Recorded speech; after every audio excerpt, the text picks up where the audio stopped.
It's 8:57 a.m. Japan time on May 1st, 2025. The Nikkei is about to open. Yesterday, it closed at 36,045 yen, and now the future are trading around 36,250 yen. Last night, we saw the US GDP for Q1 come out as a negative, which briefly pushed the Nikkei down to around 35,700 yen, but it quickly bounced back and it's now trading strong again.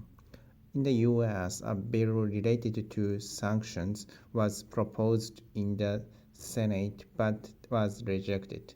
That makes me think lifting sanctions will still be tough going forward.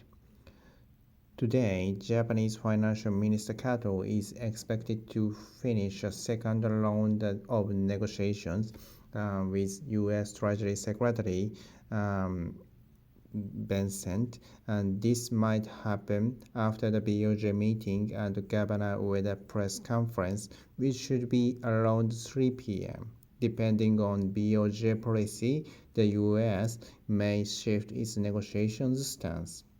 If Japan moved toward tightening, the yen could stretch. And there's also the US ISM Manufacturing Index out right tonight, and many other key data today.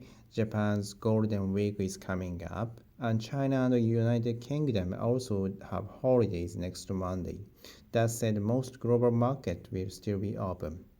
Now, focusing on key points. First, the Japanese bond market is calm. Yesterday, the JGB VIX dropped sharply from 5.14 to 4.22. But in the US, things are less stable. The MOVE index ticked up slightly, and the 30-year Treasury yield rose from 4.649% to 4.698%. So while Japan's bond market feels terrible, the US one does not, likely due to Trump's recent comment on tariff, tax cuts, and criticism of the FED. And these remarks continue to shake investor confidence.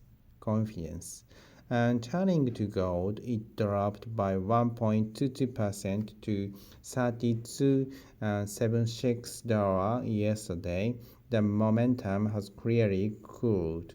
I still believe gold has a long-term uptrend, but a short-term correction is underway. What's important is this: when gold, the safe asset, is falling, it may signal that the market is not risk-off, but it could also mean that if we do see a sell-off in equities, there may be nowhere to run. Even gold won't be a safe haven, only cash would be. That's why I'm watching this gold drop carefully. It could be warning. Also, Japanese corporate earnings look weak. The Nikkei PER yesterday was 14.81, which means EPS has fallen to about 2433 yen, a level last seen in November 2024. With so much uncertainty, companies may struggle to post strong earnings this quarter. So EPS momentum is definitely down. In the end, stock prices rely on fundamentals. If EPS keeps falling, then the market base is weak.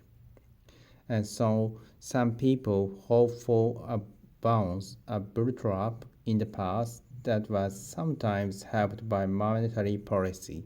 But now with inflation still around and interest rate pressure high, that too might not work. So overall, I remain cautious. Today's BOJ meeting is a key event. If they hike rates, that might hurt corporate earnings even more. Let's stay alert. Okay, thank you for listening. If you enjoyed this episode, please follow and share. See you tomorrow.